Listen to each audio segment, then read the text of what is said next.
Yes, as David said, I am a Brit from Liverpool, England, and one of my favourite guys from all this is a guy called Bannister Tarleton, or Bloody Ban, as he got known in the United States.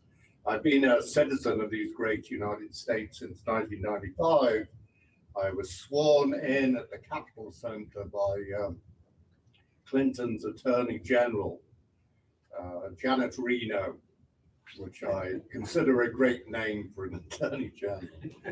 Anyway, I'm going to be talking about the war in the southern colonies, and the war in the South was more of a civil war than we generally think about the War of you know, I'm an expert, as David said, in the War of 1812, so if I get my wars mixed up.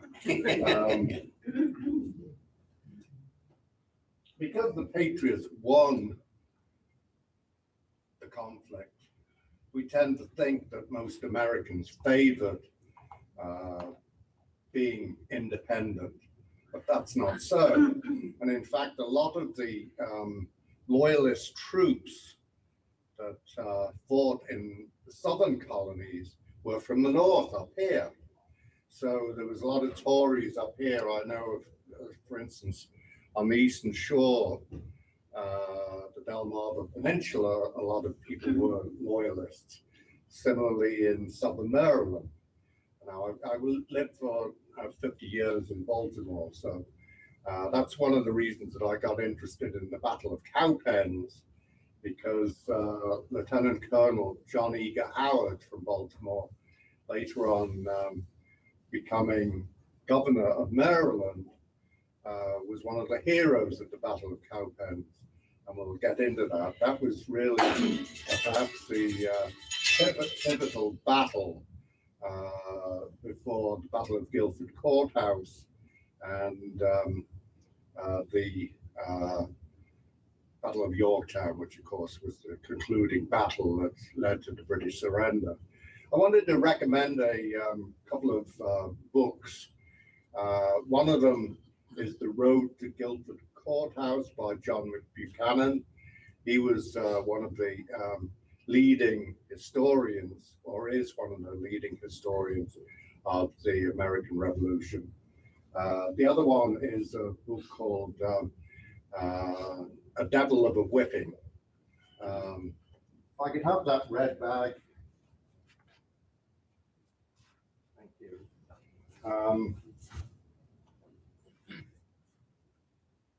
So again, two books, Duke John Buchanan's The Road to Guilford Courthouse, and the other one by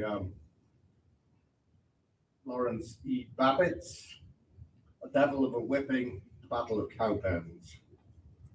And I'm going to read you a pertinent quote from the Babbitt's book in a few moments.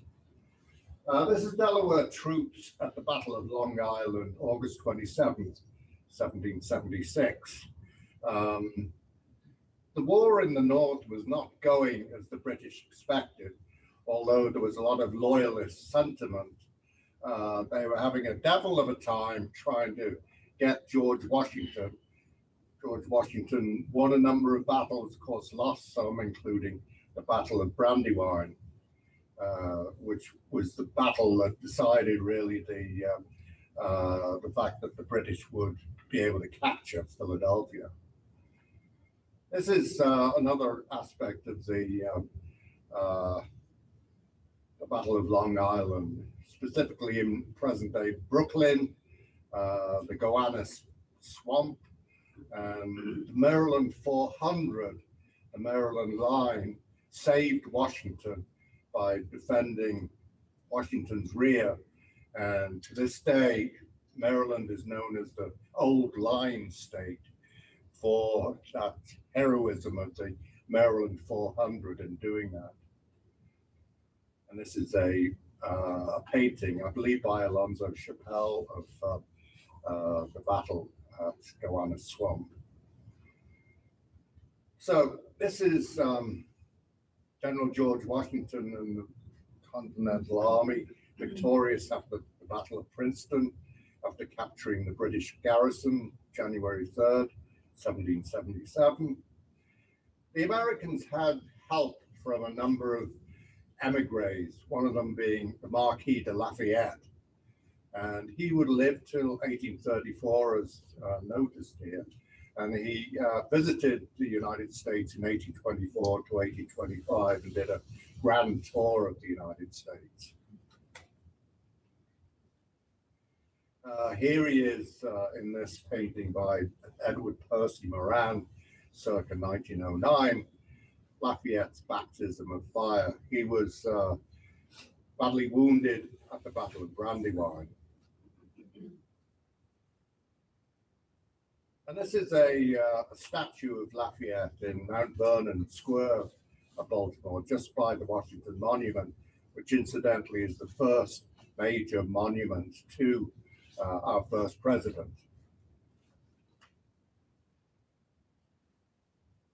And this is the statue by sculptor Andrew O'Connor, dedicated on Lafayette's birthday with President Calvin Coolidge in attendance, September 6, 1924. And this stands also in a way as a memorial to the First World War, given that the dedication took place right after the war, and the Americans, of course, went to help the French and the British in the war.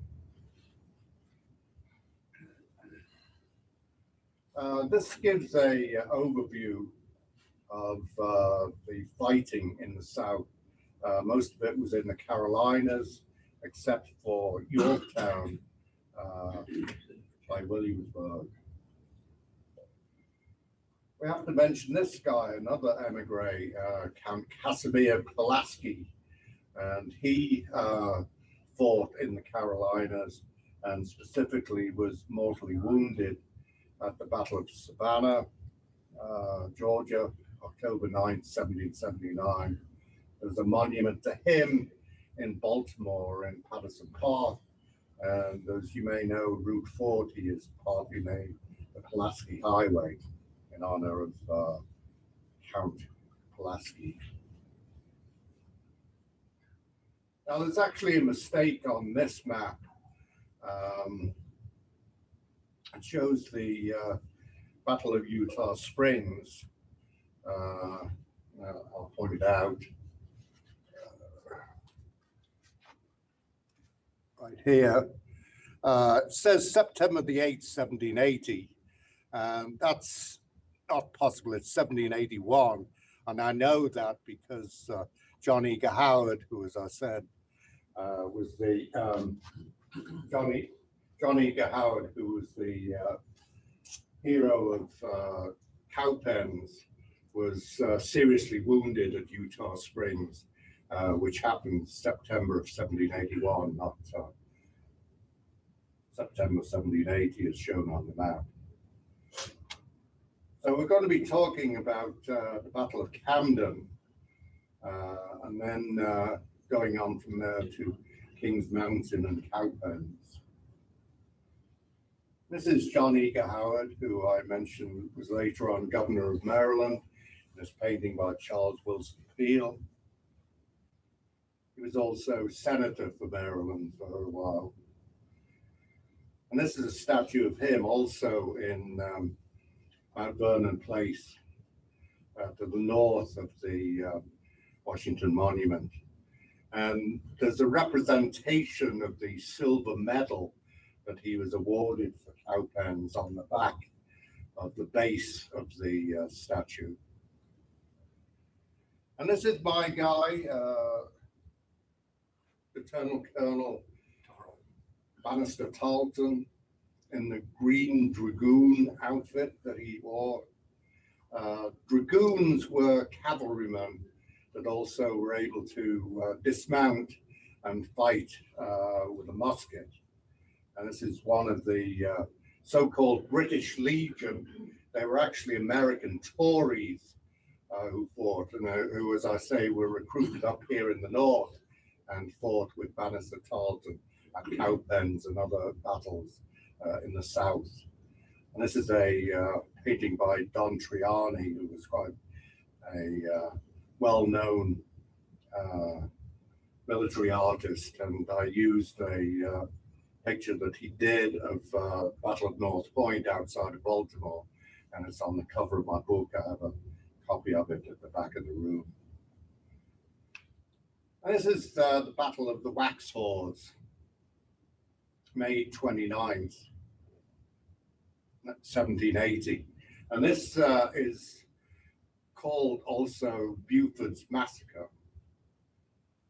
The British came upon the Americans and slaughtered them, even though they were trying to surrender.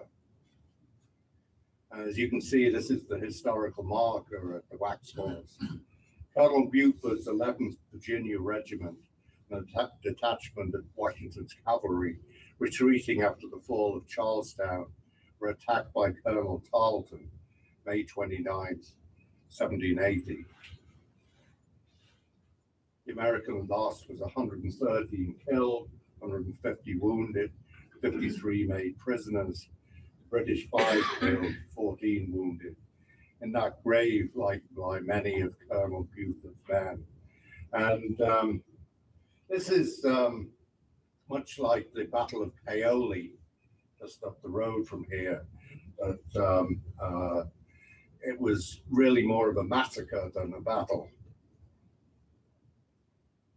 And there's this book, which is a reassessment of Bannister Tarleton by Tony Scotti.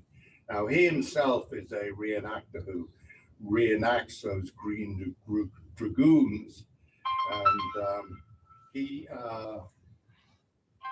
uses on the front of it one of the other illustrations of Buford's Massacre.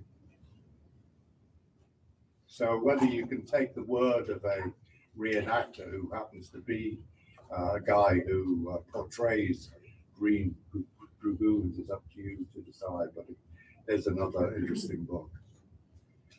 And in The Patriot, which some of you may have seen, the book, the 2000 movie with Mel Gibson, Colonel William Tabington, shown here with Liverpool-born actor Jason Isaacs as Tabington.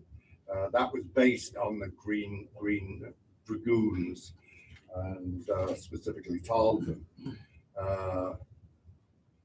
But for some reason, the Emmerich brothers who made that film, who were the producers, had to put him in a red uniform when, in truth, as I showed a little bit earlier, the uniforms were actually green.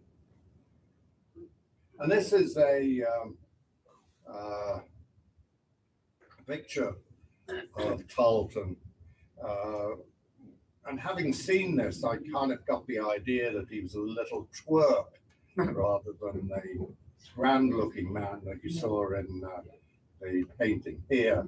This is a painting by Sir Joshua Reynolds at the end of the war.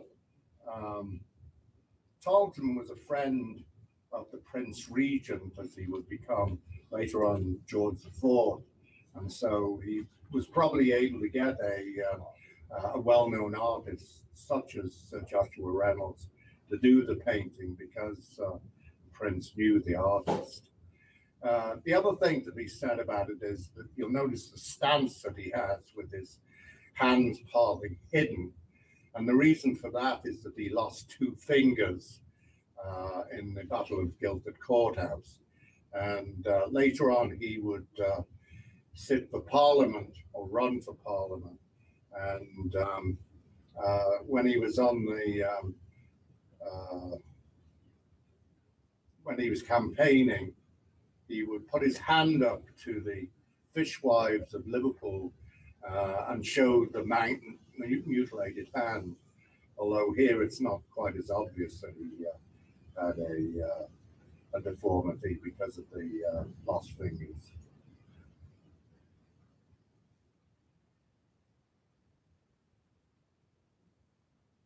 The other thing to be said about The Patriot is that these German guys, the Emmerich brothers who made it, And there's a scene in the film in which the British burn some people in a church. Here we are in a church today, so you might think about that, but it never happened during the revolution. Maybe they got the idea more from the Nazi compatriots than actually happened, so that it isn't historical. Also, in regard to the wax laws, Andrew Jackson was from that part of South Carolina, Scots-Irish. And when I was in Northern Ireland in 2015, I was privileged to go to a place called Boney Before, where the ancestral home of Andrew Jackson is located. And that was quite a moving experience. It was lashing down with rain as I came out of the cottage, and I got soaked, but it was a worthwhile experience. It's near Carrickfergus, north of Belfast. I was there for a conference on the War of 1812, and by the way, also the commander in Baltimore at the time of the War of 1812 was a Revolutionary War veteran, Colonel Samuel Smith, as he was during the American Revolution, involved in a lot of the main battles, including the Battle of Germantown, and he would marry a Philadelphia woman that I believe he met one of the landed families of Germantown. I wanted to talk about the brave and meritorious Robert Kirkwood. A lot of you will know Kirkwood Highway down in Newark. That's named after Captain Robert Kirkwood, again, a heroic officer who was involved in a lot of these battles. And I wanted to read to you what it's quoted in The Devil of a Whipping about Robert Kirkwood. And this is a quote from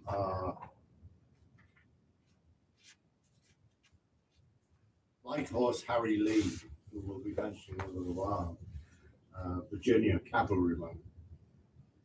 Later on to become a general, he was lieutenant colonel at the time of the war. He knew Kirkwood. That corps was commanded by Captain Kirkwood, who passed through the war with high reputation. Reduced to a captain's command, Kirkwood never could be promoted. Kirkwood retired upon peace a captain, and when the army under St. Clair was raised to defend the West from the Indian enemy, this veteran resumed his sword as the eldest captain of the oldest regiment. The gallant Kirkwood fell the 33rd time he had risked his life for his country, and he died as he had lived, a brave, meritorious, unrewarded Kirkwood.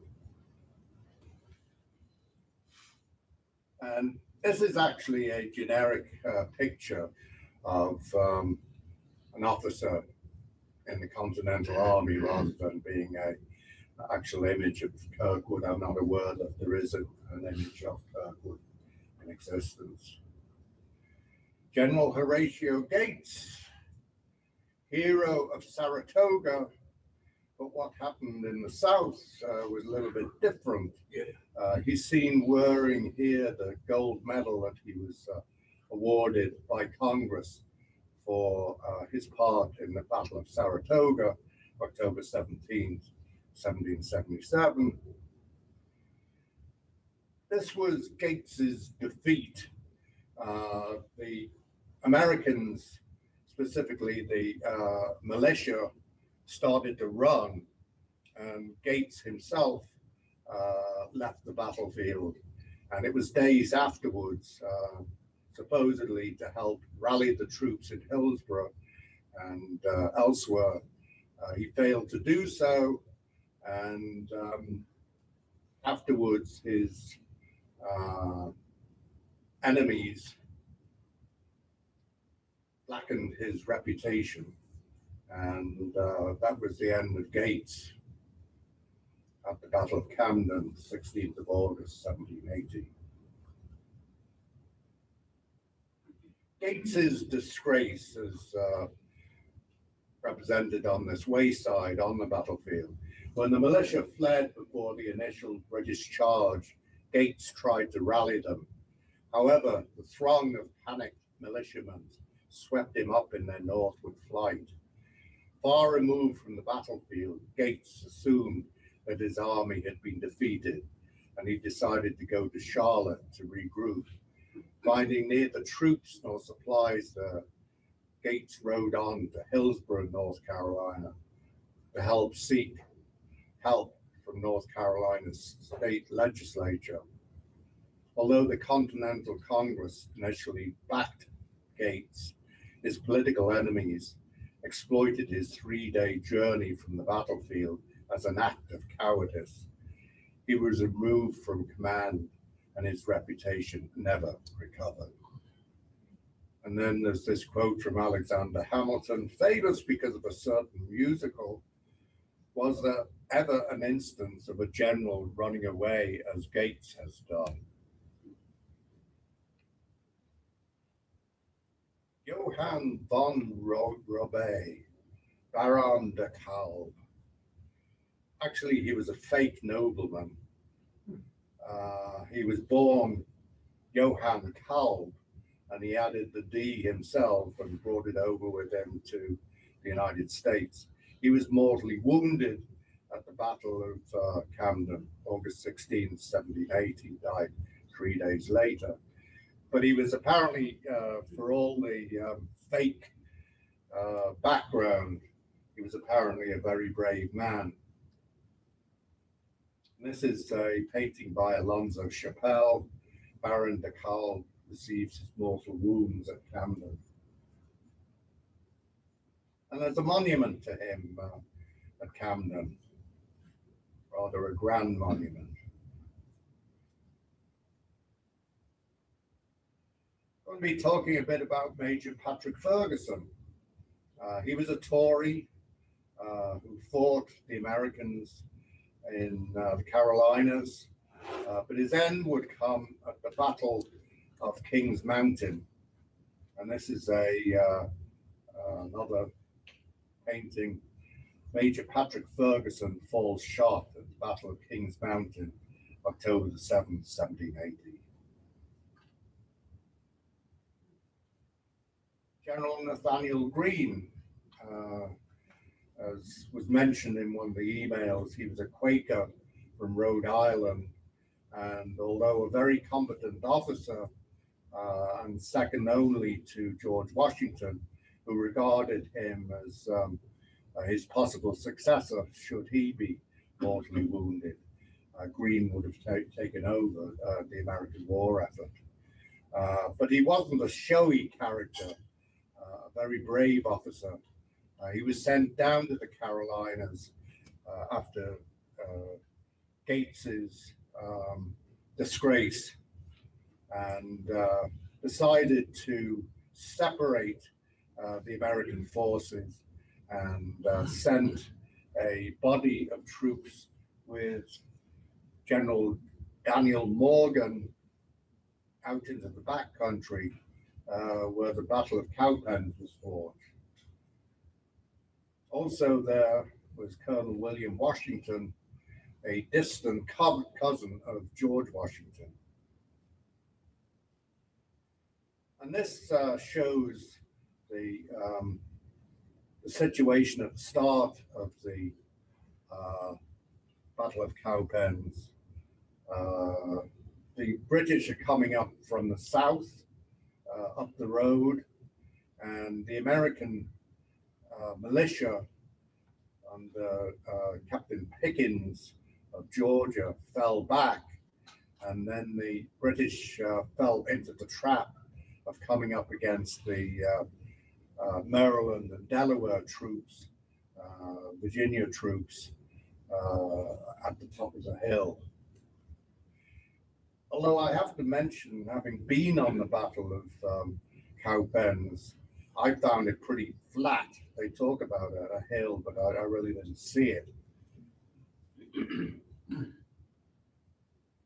Again, the British coming up from the south, the militia and the Pickens falling back and going to the back where Colonel Washington was. So this turned out to be a big American victory, and it was a victory against British regulars, specifically Bannister Carleton and the British Legion and the 71st Highlanders. We go then to the Battle of Guildford Courthouse, again in a painting by Don Triani. And here we're going to be talking about Light Horse Harry Lee, and he added extra steel to the American war effort.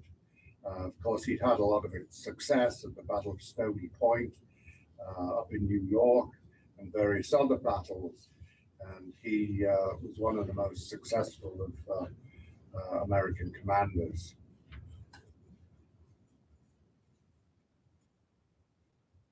And here again, the Americans, just by Guildford Courthouse and the British coming up, Cornwallis made 1,900 troops, made a frontal attack immediately after a 12-mile march, bringing his rear units forward into line as his front widened and holding out only his cavalry as a reserve. Despite several losses, the British pressed their assault until Greene decided to withdraw. And this battle was more or less a draw, a stalemate. And there's some question even to this day about this tweet by historical fiction author Selina Baker says, fact or myth, the Battle of Guildford Courthouse, 15th of March, 1781, did Cornwallis order cannon fired into melee as a last desperate act? Did the wounded General Charles O'Hara beg him not to do so, as it would kill men on both sides in the battle? With conflicting opinions.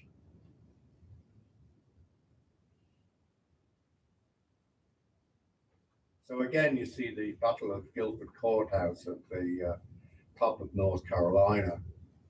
And then we go on into Virginia itself and the Battle of Yorktown. And there were a couple of ingredients to the Battle of Yorktown that made a big difference. And one of them was Rochambeau marching French troops down from Rhode Island, and also Lafayette leading American troops down. And one of the things that was not mentioned, I'm also a speaker on Edgar Allan Poe, and Edgar Allan Poe's grandmother, Elizabeth Kearns Poe, helped make uniforms for Lafayette's ragged troops as they came through Baltimore in March 1781 on their way to Yorktown. And Poe's grandfather, David Poe Sr., was quartermaster general in Baltimore at that time, which led to Mrs. Poe making those uniforms. So this is Count Rochambeau, who led those French troops, which again made all the difference.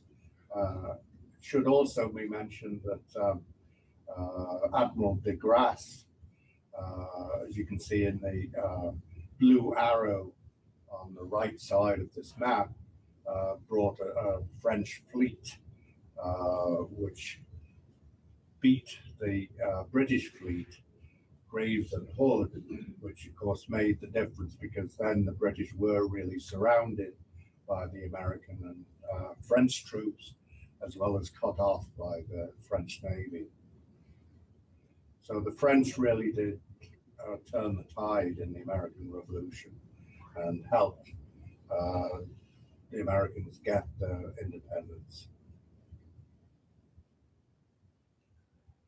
And this is the French troops coming through Baltimore. I was involved to some extent, with the Washington-Rochambeau revolutionary route, which happens to pass through Newark, Delaware, where I am. That's one of these markers for the trail. And I had some involvement in the design of the waysides for this national trail. One of the places where they camped is just by present-day Camden Yards, the ball yard where the Orioles play.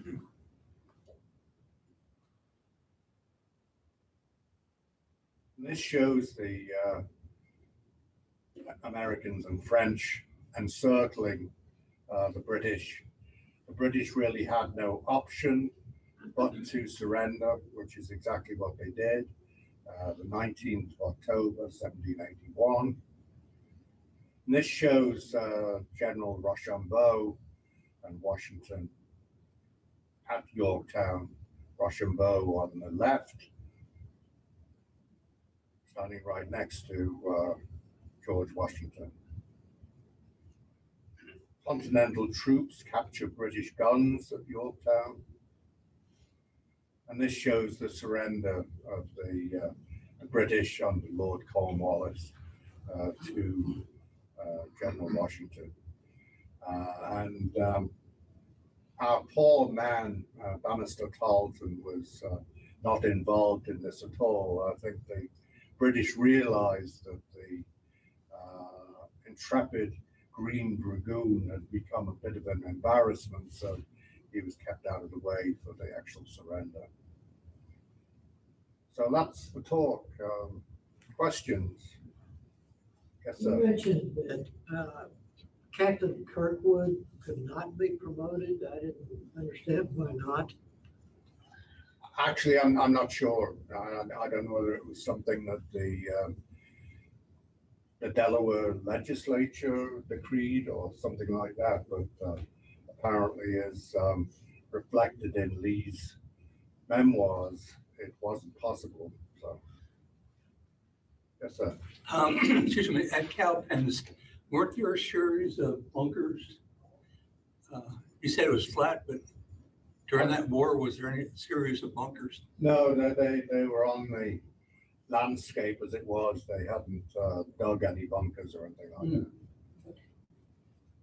So, I think in the South, there was a lot more guerrilla warfare than up here. exactly, right. And I don't know if you were in the States back when we were kids, there was a show called The Swamp Fox with Francis Marion, and he was always getting out of situations and fooling the British.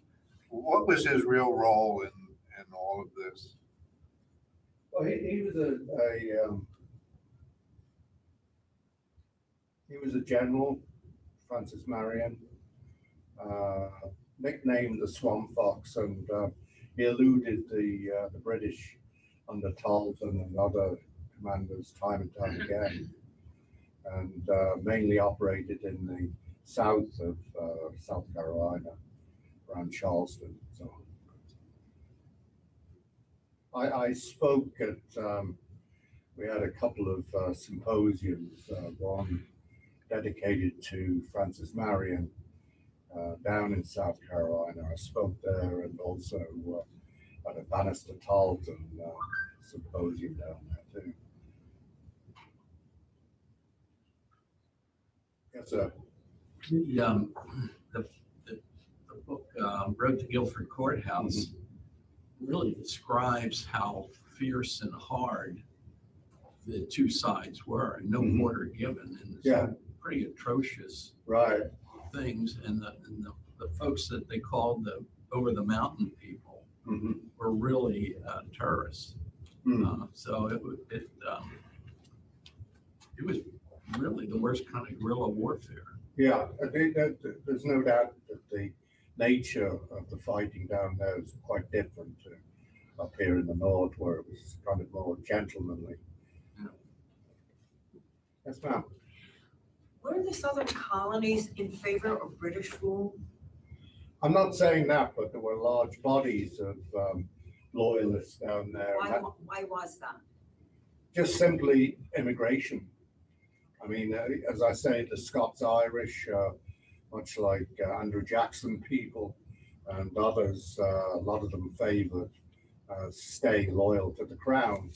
And that's why, as I say, I feel that the American Revolution was more of a civil war than is generally recognized. And Charleston was mostly under British rule, wasn't it? Well, South it had been Carolina? captured, yeah, at the beginning of the war. Right. Anything else? Yes, sir. What were the size of the forces at Yorktown for the opposings? Roughly. Yeah, 8,000 Americans, 7,800 of the French. So we're talking about 17,000. How about the British? A similar force, but I believe the French and the Americans outnumbered them. Yes, sir. You mentioned Gates was the victor or got credit for Saratoga, Correct. but isn't his recognition what sparked our most famous traitor? Who Benedict didn't get Arnold. credit. Yeah. But he felt he should have. Yeah, he was, Benedict Arnold exactly was a hero at Saratoga, and also, I believe, in the attack on Quebec. But he fell short later on and switched sides. And this has to be mentioned too, that people who were involved either on the loyalist side or the patriot side often change sides, and that's something that happened quite frequently. So they weren't strictly as loyal as you might think that they would be. I'd like to ask you to speculate as an historian. Let's say de Grasse does not arrive in time. The British evacuate Cornwallis and his men back to New York. How does the revolution end? Well, I think personally it would have ended with an American victory ultimately, because in the revolution, as in the War of 1812, we're talking about these vast distances in North America. And it wasn't as easy to conquer as a small country might be. Well, you know, we can see the trouble that the Russians are having just with Ukraine. But a vaster country, such as the 13 colonies, would take a lot of subjugation. And I think ultimately the Americans would have been independent one way or the other. But yeah, certainly the French made the difference in October 1781. By that time, wasn't Britain being involved in wars with France, Spain, and the Netherlands? So Right. they started to look back towards Europe rather than Sure. in here. Sure, right. And getting to the War of 1812, that was the other thing, that the British had been fighting Napoleon, and then they came over here, so their heart really wasn't in fighting the Americans. Their minds were more tuned towards fighting the French. Anything else?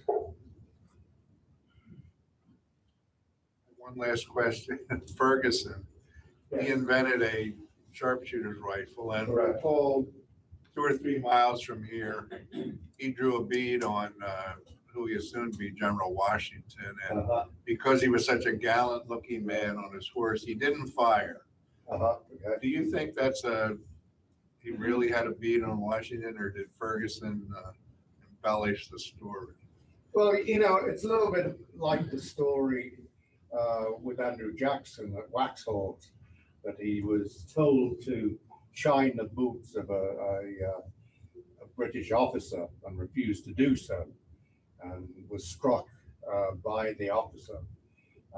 Is it true or not, or is it just one of those myths of history? It's hard to know at this point. If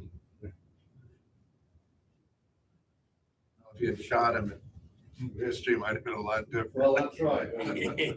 Nathaniel Greene might have been president instead.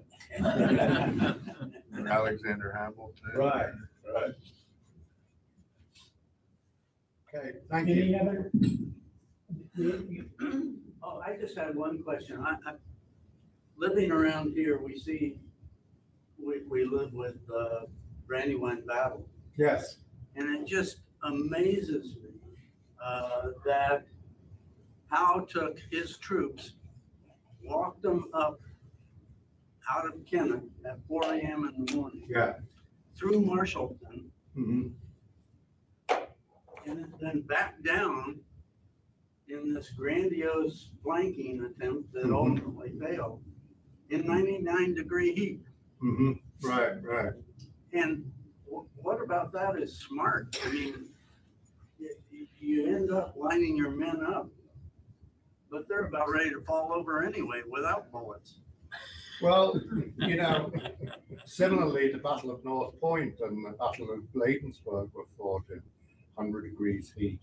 And a lot of the British died by the side of the road. And I was able to examine the memoirs of Colonel Arthur Brooke, who took over from General Ross when he was mortally wounded.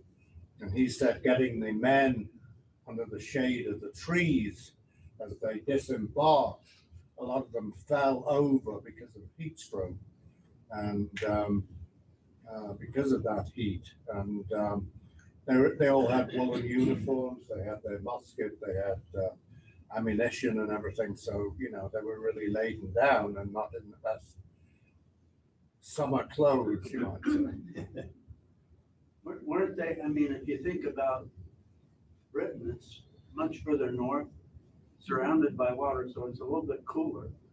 Right. And they were dressed for the Northern Irish, or Right. they were dressed to fight out on the shores where it's breezy and cool. Yeah, that's right. Yeah. And there was so much that the British made mistakes on that just don't seem smart Well, in hindsight. yeah. Okay. Right. Thank you very much, everyone. Any other questions?